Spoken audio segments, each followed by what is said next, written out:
Good morning, good afternoon, good evening, wherever you are in the world. Welcome to the latest Sawtooth software webinar entitled MaxDiff at Blizzard. Sorry, I messed that up. MaxDiff at Blizzard, applying MaxDiff methodology to gaming and more. We're going to introduce Hasan here in a moment, also joined here by Brian McEwen, who is the Discover product manager. I'm Justin Luster, and great to have you guys. So we're excited for today's webinar and to learn more about Hasan and what he's doing at Blizzard.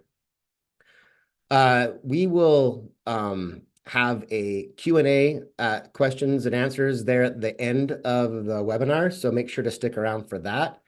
During the webinar, if you've been in Zoom before, you'll see there's a Q&A section at the bottom of Zoom where you can participate. You can ask questions during the webinar, and Brian McEwen and I will try to answer those as Hasan is presenting. And then at the end, we'll have Hasan answer any additional questions, etc. So make sure to use the Q&A section. There's a chat button down there too. We would ask that you don't use the chat. So use the Q&A for your questions. We will be sending a recording, a link to the recording to everyone who, excuse me, everyone who registered for this webinar. So you'll be able to watch it again. Yeah, I just wanted to make sure those that are new to Sawtooth software that you know who we are. We're really good at conjugate analysis and MaxDiff, amongst other things. We have a new tool called Discover that we'd love to have you check out at discover.sawtoothsoftware.com. You can get into Discover and try it for free, and we'd encourage you to do so. We also have a lot of great webinars that we're organizing this year. So you can go to sawtoothsoftware.com/webinars to check it out. We don't have them all posted for the year, but that will be coming shortly. Our next one's coming up on January 25th. I will be giving that. It's just an update on our Discover progress that we've made over the last quarter and our plans for what we'll be doing next. So if you'd like to check that out, it's on January 25th. With that, I'd like to introduce our guest speaker. We're excited to hear from Hasan. Hasan Elsadig is an award-winning consumer insights researcher who's worked with clients across numerous industries, from financial services to entertainment. After a number of years working in wealth management research, Hasan joined Blizzard Entertainment to lead the consumer insights research for the Diablo franchise. At Blizzard, Hasan works on multifaceted research, a mix of qualitative and quantitative, as well as explicit and implicit research methodologies. He uses Sawtooth Software's Lighthouse Studio and Discover. Hasan has brought the MaxDiff methodology and his experience running MaxDiff studies to Blizzard's in-house capabilities. So with that, Hasan, if you'd like to turn on your camera and share your screen, we're excited to hear from you. Sounds good. Thank you, Justin. I should hire you to do more intros for my presentations. All right. So welcome, everybody. Thank you for joining us here today. As Justin mentioned, I will be talking to you all about some MaxDiff methodology, how I use it in gaming, and how I've used it outside of gaming as well. Before we jump in, just a quick disclaimer here. I'm speaking today as a researcher, a data geek, self-proclaimed, and a fan of Sawtooth software, not as an employee of Blizzard Entertainment, and my opinions are my own. So now that we have that out of the way, just a quick rundown of what this presentation is going to have in store for us. So we'll start off with a brief introduction here, moving on to how we use surveys at Blizzard. That will feed into why and how we use MaxDiff methodology specifically. At that point, I will share some strategies that I've used over the years, primarily using images in MaxDiffs, and a couple of strategies for how we can elevate some of the actionability of MaxDiff results. And then I'll close out with some thoughts for you to take away and think about as you hopefully start running your own MaxDiff studies here soon. So who am I? My name is Hasan. I'm currently based in Atlanta, Georgia, although if you have worked with me in the past and you are here in this webinar, I've probably been based somewhere else. I've been in consumer insights for nearly 15 years. The majority of that has been on the research agency side. However, a few years ago, I made the move over to the what we call the client side, and I lead consumer insights research for the Diablo franchise overall. So if you're familiar with Diablo, that would be Diablo 4 and Diablo Immortal.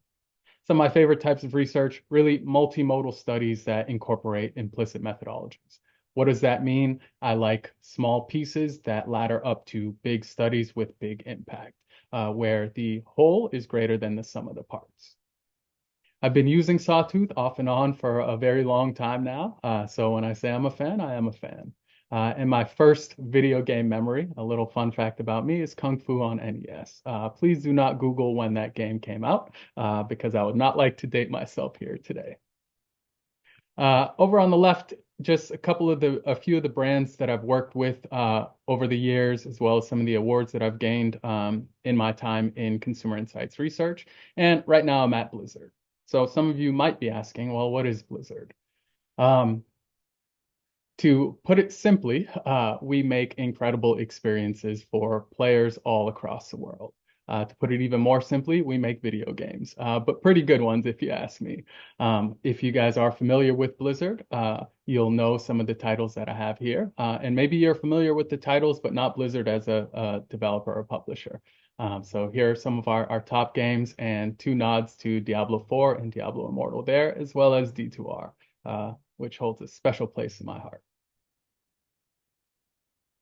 So how do we use surveys? Really, our survey research supports a whole bunch of different teams, from the design development, what you normally consider the core of a game studio, to our marketing and publishing teams, product management, and so many other teams. Just a quick example of some of the different areas of research that we do. A big one here is sentiment research. So how do players feel when they're playing their game? Is the game fun? Is it rewarding? Is it something you'd want to recommend to others? And that sort of thing. So really understanding, hey, how are players interacting with this game? How does it make them feel when they're interacting with these games? And how does that kind of bleed into the rest of their lives as gamers now? Another piece of that is obviously product and feature research. We do make games, and we are constantly evolving our games, putting in new features, new mechanics, and things like that.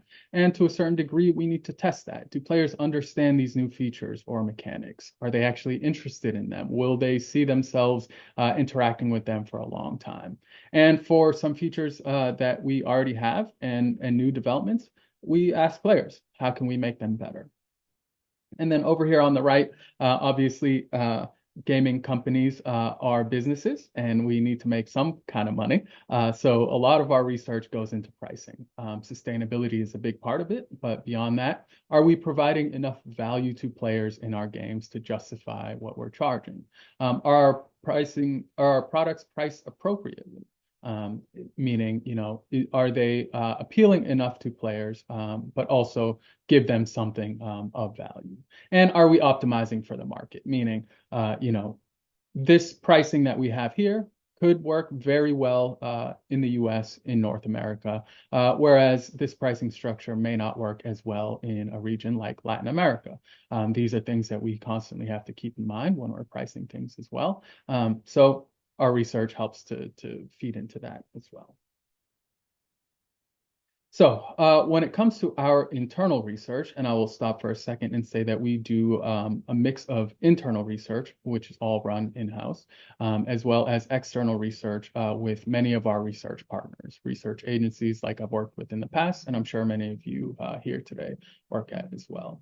But when it comes to internal research, it's really a split between some of the historical software products that we've used and Sawtooth software now. So I would say around 75 to 85% of the time, we are using other survey solutions. These are some examples here. We don't necessarily use all of them, but Qualtrics is an example. For really simple stuff, we might have some people who use something like Google Sheets. And more, we're also developing some in-house solutions. So, actually the capabilities to survey players in game while they're playing, while they've engaged with a certain activity or certain feature, we can hit them right there. 5 to 10% of the time and more as time goes on, we are using Sawtooth software suites. Primarily started off with Lighthouse, but over time and as Discover has gotten better and better, we are shifting more and more of our resources into Discover. So quick pros and cons about both of these two, and I'm kind of separating them a little bit, and you'll understand why here in a bit.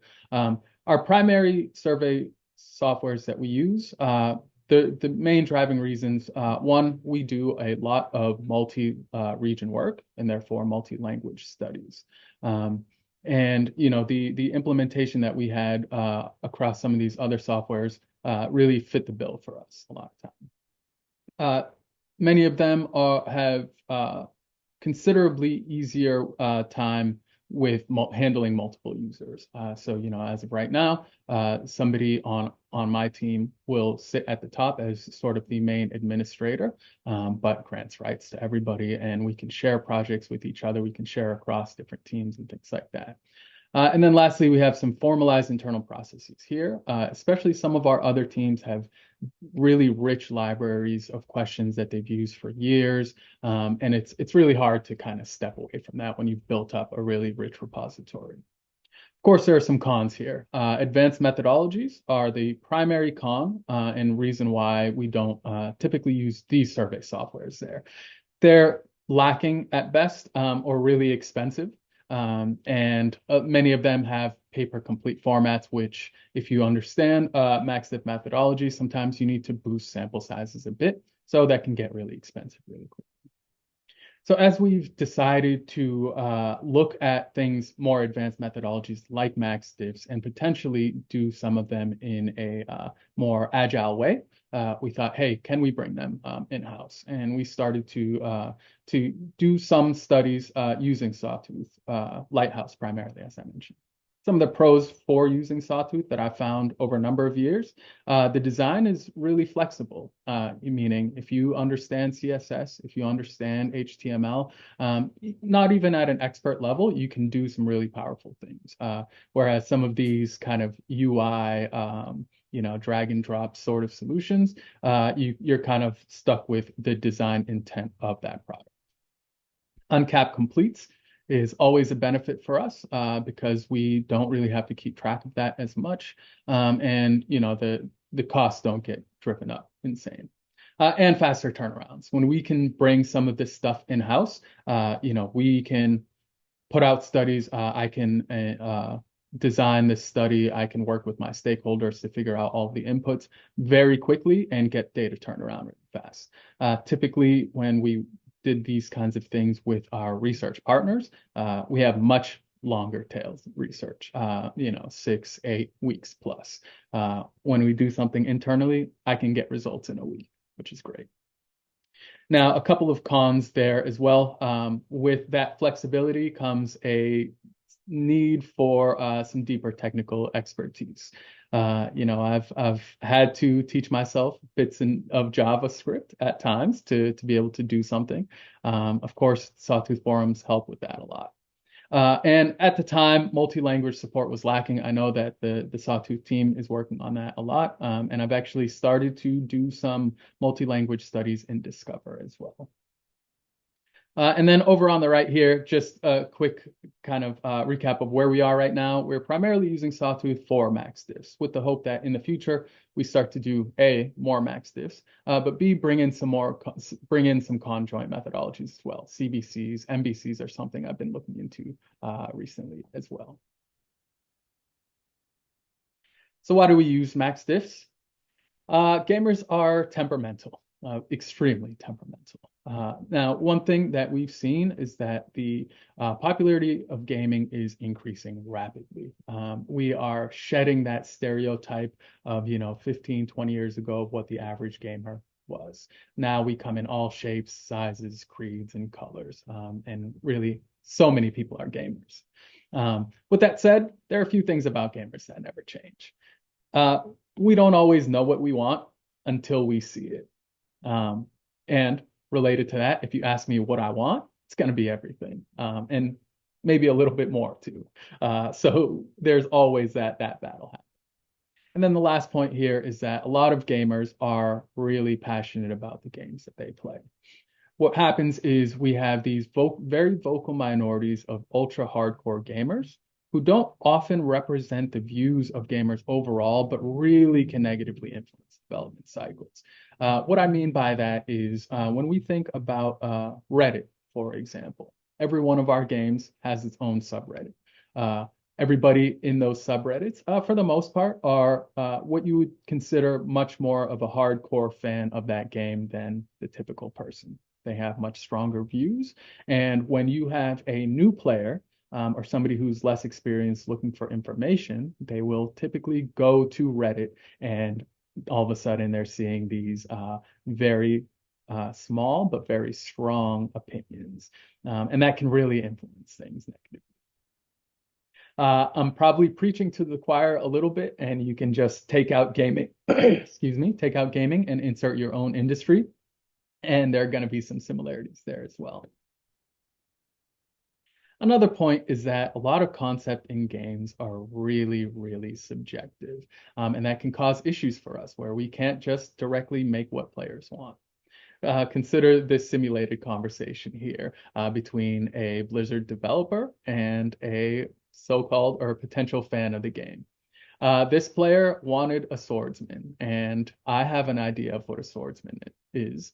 This person has an idea of what a swordsman is, and we are not really seeing eye to eye. So we can't just say, hey, players want a swordsman, let's go with our own idea of what a swordsman is, and people are going to buy it. That's just not the nature of gaming.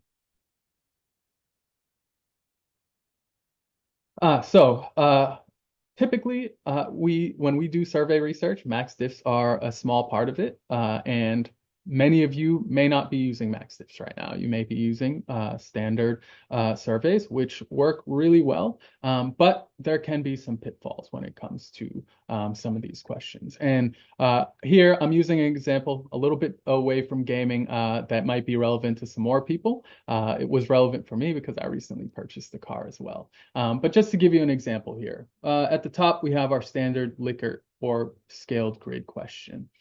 And as we can see, when we ask people how appealing are each of these body styles, we see minivans, yes, are less appealing, but besides that, not much differentiation. So to try and solve for that, at times, people have asked to include a ranking question or ask a top choice, what your favorite car body style is. Now here, we see that there's more differentiation, but there's some potential for bias.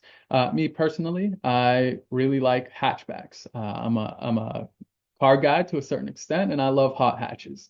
So if you ask me what my favorite is, I probably won't even look at many of these. I'm going to scan, find hatchback, select hatchback. I'm done. There's some potential for bias there. Now, what's interesting is then if you ask a similar question with a MaxDiff format, you get more differentiation potentially, and you also can eliminate some of that bias by forcing the choice. So at times, and for highly subjective things, we tend to find that MaxDiffs can work really well. A couple of examples from some actual research that I've done will show you that some of the issues that we face with that lack of differentiation and some of the bias that's there. So up at the top here, we asked about certain bundles that players were purchasing in one of our games and what influenced them to purchase that. There are a whole bunch of different things that could have influenced them, and you see here that there is not much differentiation. You could read that and say, hey, players just like our bundles. This is a win. But when I'm presenting something like this to our designers, the folks who are designing the contents for these bundles, that's not necessarily enough for them to take action if they want. To put it plainly, I remember presenting this information, and one of our lead designers was like, "This is good to know, but what do I do with this? How can I make things better based on what you're showing me here?" It's a little bit hard to do that. Down at the bottom, here's another example, this time of a ranking question. And the point here is that while we did find some interesting insights about this particular product or potential product, we saw that this confirmed some biases that we already knew. in the US, for example, there's a bias towards wanting cosmetics, purchasing cosmetics, that sort of thing. So while this was interesting that this particular product here performed best in the US, we kind of already knew that because of the bias. And similarly, players in China appreciate new things a lot in the games that they already play. They like new features, new mechanics, things like that. So when you give them something new, they're immediately going to say, yes, I want that. So two common problems there, and some fuel for why we use MaxDiffs. So how do we use them? Typically, I like to present results very simply. The reason for that, as I mentioned earlier, we have a wide variety of stakeholders that I'm interacting with on a day-to-day basis, from product management to design development folks to franchise leadership and other insights teams within Blizzard. And because of how many people that we're kind of presenting results to and things like that, it's common that not everybody is 100% research savvy. We need to be able to distill findings to make actions clearer and easier to digest. So a lot of times, if the core of my study is really a MaxDiff to understand things, I will lay things out very simply. I will tier things out so that they have a clearer understanding of roughly how different features stack up in tiers. We focus on how different features might interplay and the relative strengths of those features compared to other ones.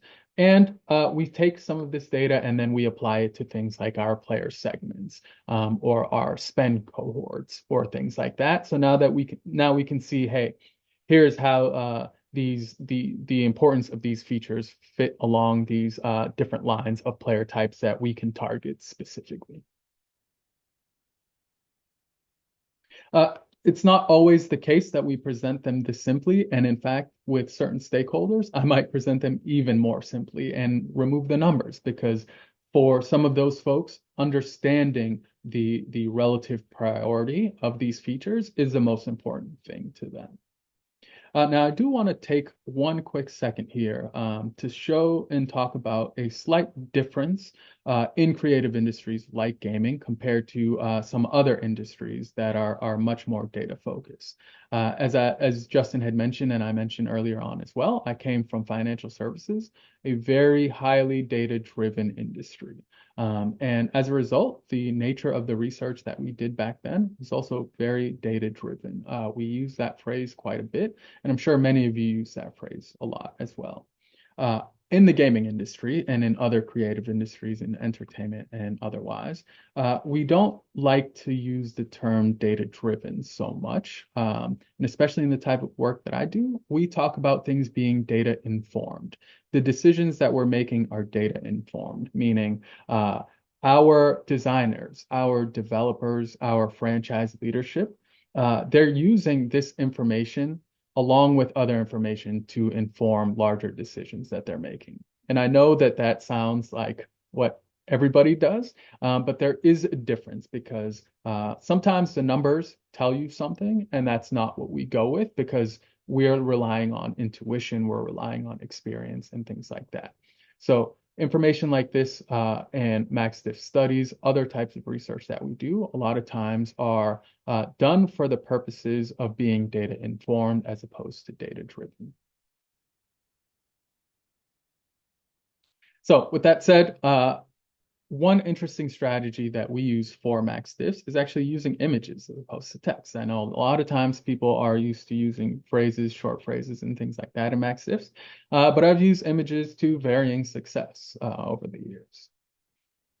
So I found it particularly relevant for these creative industries where there is a lot of subjectivity, where bias is much more likely to happen from the player's eyes, where it might be more difficult to find differentiation because there are so many varied perspectives on things, or they're just complicated perspectives. You can use images to really accomplish things in a simple way that you would need much more complex research to do. So consider this example down here. We actually used images from in-game cosmetics bundles along with visual representations of dollar amounts so that we can see two things. One, how do different bundles perform against each other in terms of desirability? And roughly, where do those bundles fit in terms of dollar range value for players? So what does that mean? What do the results of that look like? Well, if I just go back one more slide, you would have certain bundles up at the top, and then certain prices or dollar denominations followed by other bundles and things like that. And you can understand roughly, hey, players are valuing this set of bundles between $15 and $20. So it's probably in our best interest to price these bundles somewhere around $15 to $20. So why did we go with that instead of a more robust methodology like a conjoint, which could tell us the exact bundle combinations that are most impactful or have the highest demand or highest potential revenue? Why did we not do that? We didn't really have the time to do that, for one. It was much faster to run this kind of study, and it was less complex. This was, not a critical decision, but again, in the spirit of being data informed, this was to help us understand how players are thinking about these bundles, how players are thinking about the value of these bundles, so to then influence some of our SKU strategy moving forward. And then for players, it's less of a cognitive load. And the imagery, by showing them the imagery, we kind of lock people into thinking about a certain thing. We don't ask them, hey, think about a swordsman.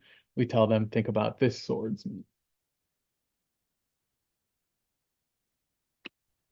Taking another step away from gaming for just a second, you can actually use max images and MaxDiffs to find deeper links between other unconscious behaviors.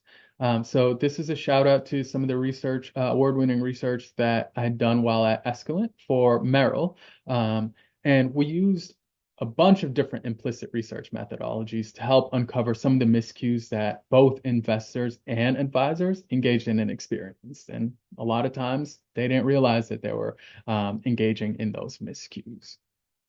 So I mentioned we used a bunch of implicit research methodologies. We did things like eye tracking as well, and things like that. But MaxDiffs were a core part of this as well. They helped us understand where certain miscues occurred, who they happened with, and what levers companies can pull to better develop good, solid relationships between advisors and investors. Really by setting something up with images.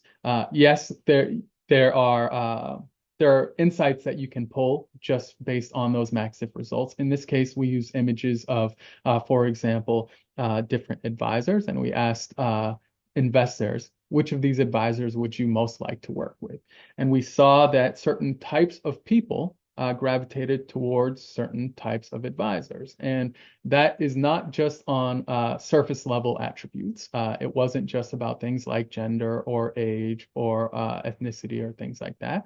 But there were preconceived notions about how a certain advisor would act based on how they looked. And certain investors that held certain values were more attracted to those types of advisors. So by combining imagery MaxDiff with other types of questions that we ask in our survey, other types of profiling, we were really able to pull some of this out. I am not doing this study justice.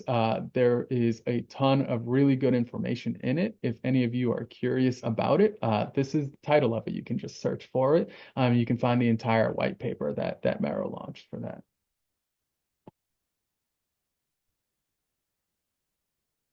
So I mentioned elevating actionability. And quad maps are a really good way for us to take MaxDiff results to the next level. I'm sure many of you know what quad maps are, but I'll talk about a couple of different examples here. One, for performance-oriented research, we typically combine MaxDiff results with other data, which allows us to get more tactical. Here, we're crossing importance derived from a MaxDiff with satisfaction across different features. So to give you guys kind of a setup for this, we had one question in the study that was a MaxDiff asking how important are these things to you generally in the games that you play? And then we also asked, hey, how well did Diablo 4 perform across these different features or in these features? How satisfied are you with these features? And when you cross those, you can find these really quick to read, easy to interpret areas of attack, so to speak. Up at the top right, these are really high importance, high satisfaction features. The things that fall in here are wins, right? These are things that that are really important to players, but we're also giving to them in a really good way. On the opposite end, you could have something that has really high importance, but we are not performing that well in. And those are clear areas where, hey, we need to improve there. And you can go and say, all right, if there's anywhere that we need to focus our efforts right now, it's right there. In this particular case, surprisingly, there weren't any features there, which is a good sign for this particular study. Another example is that we can also combine both stated and derived appeal. And this can really show us, where our efforts can impact what players are consciously thinking about, which has its value. So why does that matter? Even if we can figure out exactly what players want deep down, it's usually not enough, and it doesn't always align with what they say they want. Um, there's value in serving both. There's value in giving players what they say they want and giving them what we know that they need. But being able to differentiate between those two really helps you become more tactical and help you align with larger strategic goals. So in this example, similar, we asked players, hey, how appealing are these different features for this new, let's call it a new class in one of our games? And we ask players directly how appealing they are, but then we also run them through a MaxDiff study. And with force choice and things like that, we can get the derived appeal or the index scores for the appeal of those specific features. And similar to before, when we cross them, hey, now we can find here are the MVP features. If we're going to release this class, here are the features that are really going to be the most impactful because they're a combination of what players are saying that they want, but also what we know that they want deep down. Over here, similarly, these are things with lower stated appeal and lower derived appeal. Maybe we don't need to do those. And then there are some interesting ones as well. Something with low appeal, low stated appeal, but high derived appeal in this top left quadrant here, feature number 17. That is one where, hey, we might be fulfilling an unknown need or an unrealized need. This is something that players may not say that they want, but they actually do need it. Another way to think about this, and this is just to help you understand it, I don't think that this is the perfect analogy, but let's think about an iceberg here to understand why both stated and derived appeal matter. So consider the top, roughly the top, what players say they want. These things are typically top of mind. They're highly visible things in a game. They're more likely to impact sentiments. And what I mean by that is that if you don't have them, people will think nothing is there. If you have them and they're not well executed, people are going to say, hey, I don't like this game. If they are there and they're well executed, even if some other things aren't as well executed on, if that thing is highly visible, highly top of mind, and it's there for them in a way that they like, they're generally going to have a more positive experience at that point in time. Let's compare that with what players unconsciously need. A lot of these things, not all of them, but a lot of them are under the surface. A lot of these are the foundational aspects of an experience that players don't consciously think about. What do I mean by that? Let's consider an action RPG like Diablo 4 and the razzle dazzle of the loot drops is a foundational aspect of the experience. Now, there are aspects to that in development that you don't necessarily think about as a player, but we think about as developers. So, for example, an explosion of light or a nice sound when loot drops is something that you may not be thinking about. And when it happens, you don't really think, oh, there's that sound, there's that specific sound, there's loot, and your emotions go up. That is an example of one of those things that we need to improve the experience that players aren't thinking about. They're unconscious. So there's quite a bit of overlap. And the point there is that both are important and both have a large impact on a game's success and longevity.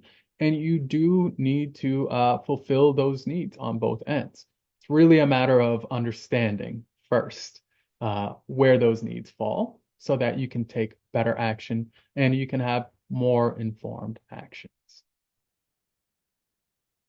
Do a quick time check here. Oh, I'm doing great. All right, just some closing thoughts here.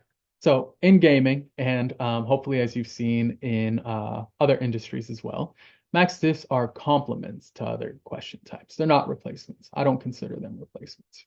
I do think that max diffs are a great tool to help you understand what things are most important to players or your consumers, but they don't always show the entire picture.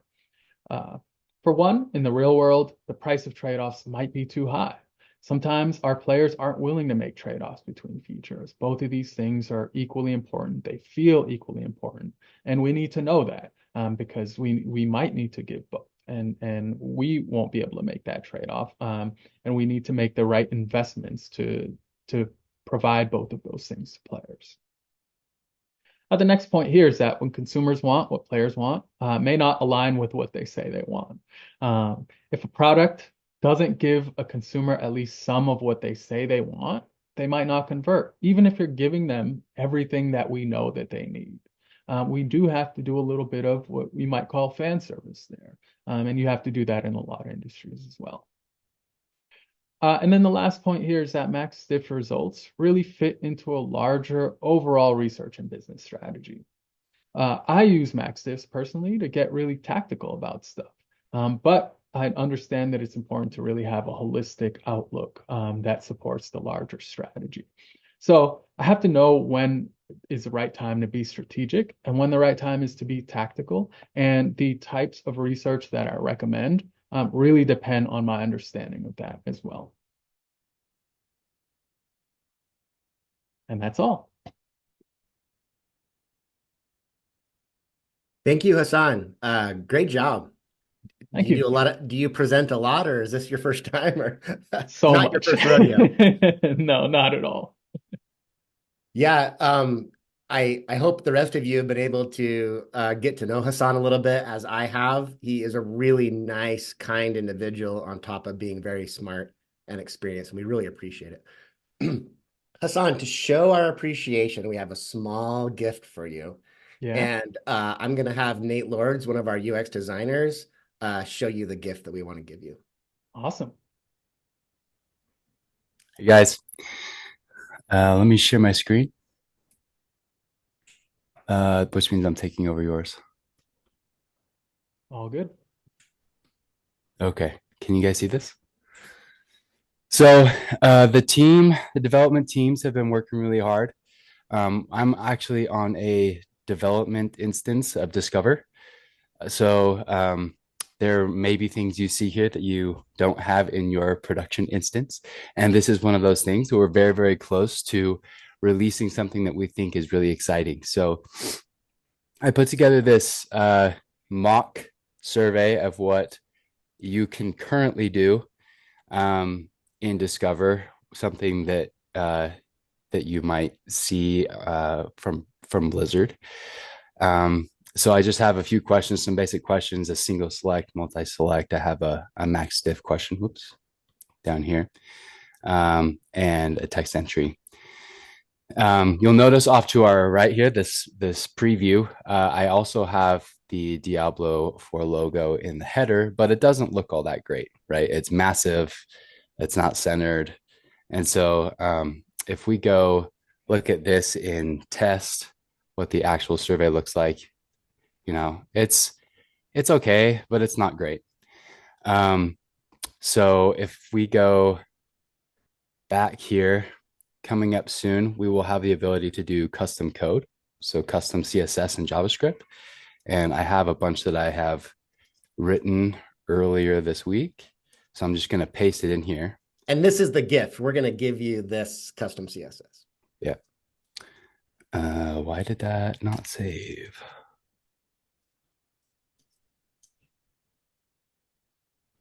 That was interesting. Okay. And now if I test it again, you can see the logo is now smaller. It's centered. I've imported, or it should have imported. It doesn't look actually. Yeah, it should have imported the font, the that I did with JavaScript. But you can see I've customized it. So now it's not all white. It doesn't have our default blue. It's got your red. I have some custom interactions with hover effects and focus effects on all of these. And here's our MaxDiff. I'm just going to skip over it because I don't want to waste everybody's time. Here's a text entry and our closing screen. Anyway, just to show the power of what's coming, and you can do a lot with a little bit of custom CSS and JavaScript. You'll be able to make custom skins or themes for your surveys to match your brand and your style. You guys are mind readers. This was literally on my mind a couple of days ago. Thank you, Nate, for that, and Hasan, thank you very much. Based on your slides, Hasan, we thought, you need to have the survey that looks like you want it to look. So we will deliver that to you. You'll be able to do discover surveys with this style, and we can work with you on some tweaks too as well. Awesome. Thanks, guys, for watching that. We'll just finish up here with a Q&A. At the end here, we have, again, you can feel free to reach out to Hasan on LinkedIn. And I'm Justin. You can reach out to me, my email address there, and also Brian McEwen. Brian, would you like to turn on your camera and kind of lead us through the Q&A?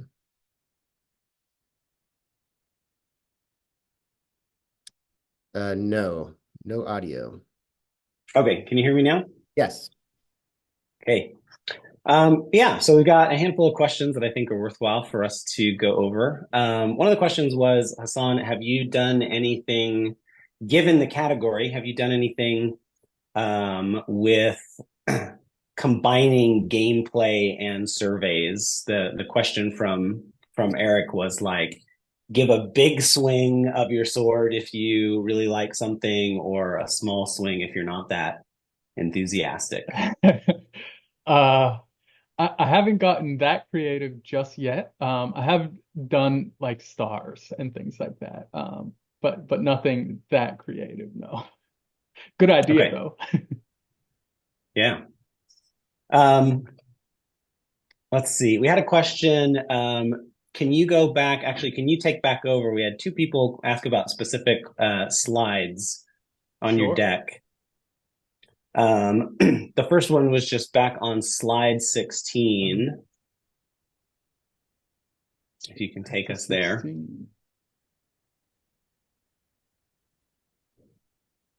Yes, this one. Okay. So they were, I think we maybe already know this question, but it sounds like conjoint in trying to combine things to get a total overall value is kind of on a future roadmap thing. Right now, you're just using MaxDiff, even though it might be like, say, a deck of cards, or it is made up of multiple things. You're just treating it as a single item, a single thing. So maybe even if it was a cosmetic for your barbarian and a cosmetic for your monk together, you're just treating it as a bundle and coming up with a score utility. You're not breaking it down into smaller bits and things yet. That's correct. And part of that is due to kind of what stage in the process this was in. So to clarify, we do a bunch of DCMs. I actually just had an all-day workshop yesterday on DCM results for some pricing. We do a lot of those. In this particular case, the team already had an idea of the bundles that they wanted to include. And there were also slight variations on some of those bundles. So using your example, this bundle on the left, it came with a specific mount, let's say, an armor for that mount, and that was it. But another similar bundle could have come with that mount, the armor, and this little back slot for the horse. It's like a lantern or something like that. So there's slight variations in them, but we had already a generally good idea of the bundles that we wanted to, or the construction of those bundles. There are times when we don't know what we want to include in those bundles, and that's when we would say, hey, we do need to do an actual DCM or conjoint study here. Great, thank you. We had a question.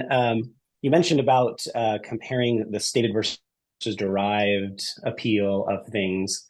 Have you, I'm not asking this even though we do it, have you experimented with anchored MaxDiff, additional questions that you then group into the MaxDiff analysis to kind of draw that line in the sand for things?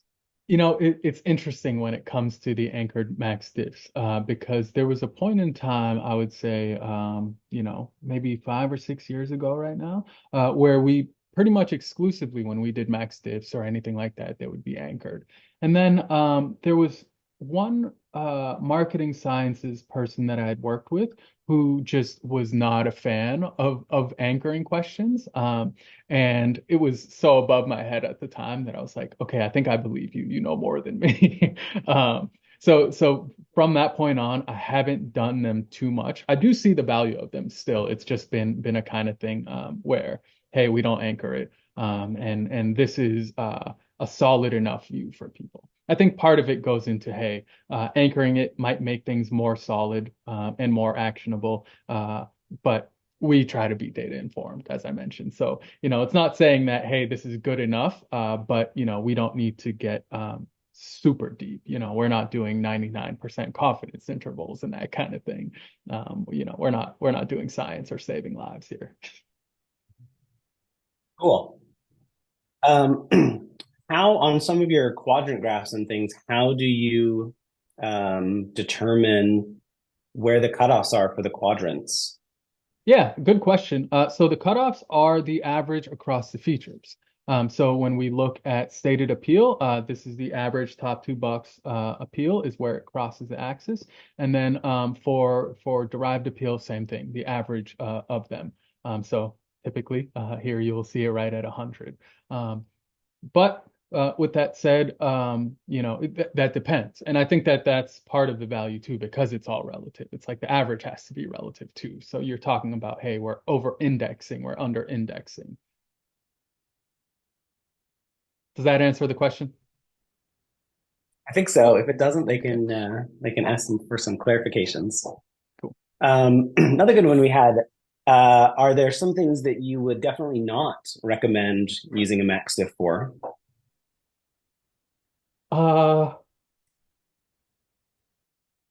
I don't know if it's specifically, I would avoid MaxDiff to answer a certain question, but what I try to tell folks as I'm doing more and more MaxDiffs internally is you need to avoid extremely loaded or even slightly loaded statements.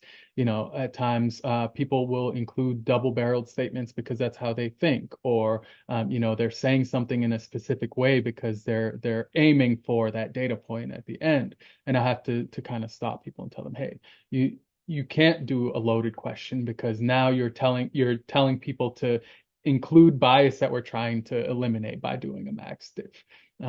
Things like that. You don't want a double barreled because somebody might not agree with both parts, and now you're forcing them to agree with another. It makes things too noisy. Great, thank you. We had a couple questions with in the world of Sawtooth and discrete choice stuff as well. We often have a lot of acronyms and things like that. So we had a couple questions about this, so I just wanted to share. So MaxDiff is maximum difference scaling, sometimes also called best worst scaling. CBC, choice-based conjoint. People also say discrete choice experiments, discrete choice. And then MBC, menu-based choice. We're all talking about things kind of in the same family, right? We're trying to come up with numbers that explain why people choose one radio button over another, something like that. Menu-based choice tends to be multiple choice type things where we might show people like a restaurant menu and you can choose a starter, the main, and a dessert, for example, or you're building a telecom bundle and you can choose from nothing up to a cable bundle, an internet bundle, and a cell phone bundle and things. These are not, like Sawtooth software is not the only people that does these sort of things. We think we do a pretty good job at them, but there's all sorts of other extensions, and with choice modeling, you can just go down the rabbit hole and and do things like constrain them by people's budgets and all sorts of fun things. So it's a wide world. There's a lot of opportunities to go off in different directions and find variations of models and things like that as well. Hasan, we know with corporate researchers, a lot of times you're not necessarily able to share slides. Are you able to share these, or do we just have to be good with the recording? So we can share these slides. I believe I've occluded them enough that legal will not be chasing me. So we should be able to share these. No issues with them. Yep. Okay, cool. We should be able to send those out then with a copy of the recording. Also, various people are asking for Hasan's email address. We're not going to share that, but if you want to email me or Brian, so justin@sawtoothsoftware.com, and then we will forward it on to Hasan, and he will choose whether he wants to do with that. So. Thank you. We had some questions about people of when you decide when to run a conjoint versus a MaxDiff. I can share some thoughts about that. I think it'd be great to hear your thoughts of when you do one versus the other. Yeah, you guys are the experts, so I'll give my perspective and then you can correct me. But typically, the way that I think about it is, and to put it simply, it's like, where in this process are you? I can ground us in an example right now. I had talked about bundles that go in a shop, right? If we know that we want to sell bundles in a shop, and that's all we know, like, yeah, we know we have armor and we know we have weapons and things like that, but that's all we know. We don't know what to include. We don't know what to charge and things like that. There are a lot of unknown variables there. I would lean towards a conjoint type study because there are so many levers you have to pull. It's less about just the importance of this one statement or this one phrase, and it's more about the importance of this attribute and the levels within the attribute, right? So that aligns more. If you are a little bit later in the process, so for example, in the study that I had alluded to before, we know generally what our bundles are going to be. We might have some variations, and hey, we might sell those variations separately in the store, but we might not know how appealing they are, and we might not know necessarily how to price them as bundles, and that's where I might lean more towards MaxDiff. Another example is if we're just thinking about all of these features in a game where, if each of them was a circle in the Venn diagram, you wouldn't be able to differentiate any of them because there's so much overlap. That's where I would use a MaxDiff. So for example, we run this study about players, we call them unmet needs, but really what it is we track what are the features that are most impactful to a positive experience in our game. That is something that's much more aligned with a MaxDiff because, hey, we have all of these features. There's no pricing. We're not putting together bundles. We just want to understand the relative rank ordering of these different features in players' minds. Yeah, when we're doing, say, one of our introductory trainings or something like that, I think a good starting point is to think about, they're different tools. So with a conjoint, we're trying to ask questions and then derive weights or preferences for the pieces of a larger thing. So how important are the sprinkles on the ice cream cone and the flavor of the ice cream cone and the type of ice cream cone and the price of the ice cream cone? And your goal is really to say, I've got this big marketplace with lots and lots of different combinations, and I'm trying to build this generalized model of how do all these things weigh against each other and result in a purchase or a not purchase type of a thing. Whereas MaxDiff, we're often a bit more specific, where we say, I have a list of specific things, and I'm not interested in breaking them down into components. I'm just trying to figure out, how does thing one compare to thing two? I got 20 ice cream flavors, and I'm not trying to build bundles and things. I'm just trying to figure out what's the top 5 flavors. And that would be a really difficult question to ask with a 5-point rating scale, or can't ask people to rank 1 to 20. That's kind of a terrible thing to ask them. People have tried to get me to, but you're right. Yeah. Yep. I'm going to try to summarize a handful of the other questions. One person asked, can you do pricing research with MaxDiff? We actually have a white paper on our website about doing that. If you want to send an email into any Justin or I can share that paper with you. The short answer is yeah, you can, as long as you're not looking to vary price independently of the things. That would take you to a conjoint where you have different features and attributes and things. But like Hasan showed, you can do a bundle with a price and compare it against another thing with a price versus just something with a known value. So it is possible, just so long as you're willing to drop a little bit of the flexibility of building that whole generalized model that we're typically going for with a conjoint. Let's see. Someone asked about anchored MaxDiff. Anchored MaxDiff is an approach where you typically will do a MaxDiff like normal, all the best worst type questions, and then you'll ask an additional set of questions. Most popularly, people will do additional discrete questions like, in my ice cream example, which of these ice cream flavors would you actually buy if you were walking into an ice cream shop right now? And what that tries to do is the MaxDiff scores spread things out and push things around because they're best and worst. And then the anchor is typically used to try to estimate where the threshold is of like absolute goodness or badness among things. So it's an interesting thing. Again, we've got white papers and examples and things like that if people want to learn about that. Let's see.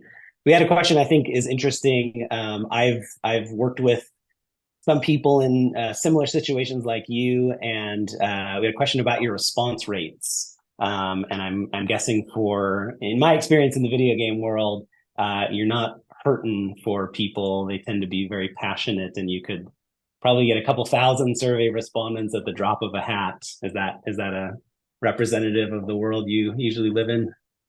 Very true, very true. I think Justin will remember one of the first studies, MaxDiffs, I tried to launch and discover, and I very quickly gave your server some trouble. But yeah, our response rates, percentage-wise, are leaps and bounds higher than what I experienced in other industries.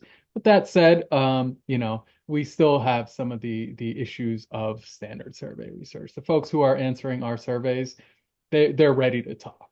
One of the most interesting things that I've seen since joining gaming is the sheer volume of which people fill in open-ended questions. They max out whatever character limits I give them.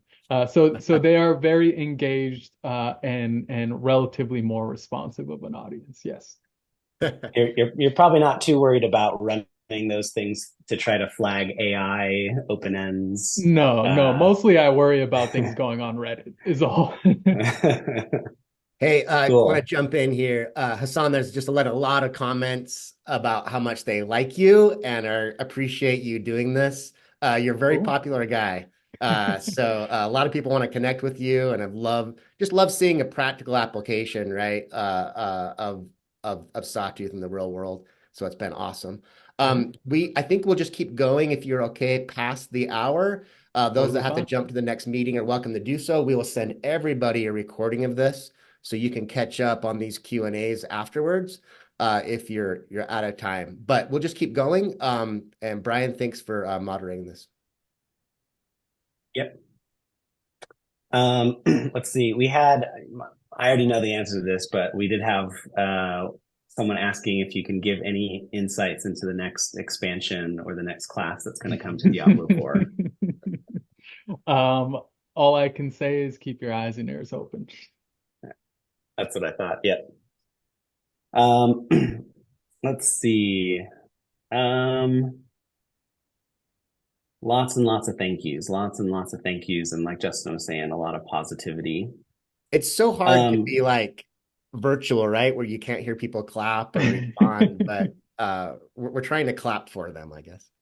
You only see our faces, but there's hundreds of people that I'm sure we're sitting enjoying with smiles on their faces. Cool. I think there's a couple more that I can probably just type answers out. I think we've covered all the Q&A. I'll type out a few more answers, but I think we've summarized and hit all the main points. I think we're in a good spot there. Did you answer the anchored MaxDiff one? Yeah, we talked a little bit about what Okay. anchored MaxDiff was. Yeah. Okay. Well, we'll let Hasan head off, and then Brian can continue to type some answers here. I just want to say thank you so much. Also, it's hard to read some of the cons about our software, but rest assured, we're working towards becoming a lot better at that. And multi-language is fantastic right now in Discover. We also have collaboration in there. And we're headed towards allowing you to do more surveys within our platforms, not just Conjoint and MaxDiff. So I had to make that little plug. But thank you so much, Hasan. Such a pleasure and very kind of you to give your time to the Sawtooth community. Appreciate that. Yeah, for sure. Always happy to talk about research. Thank you, everybody. We'll have you on again in the future. Let me learn a little bit more, and then, yeah, sure, I'll come to another one. Thanks, Hasan. And thanks, everybody. Have a good day.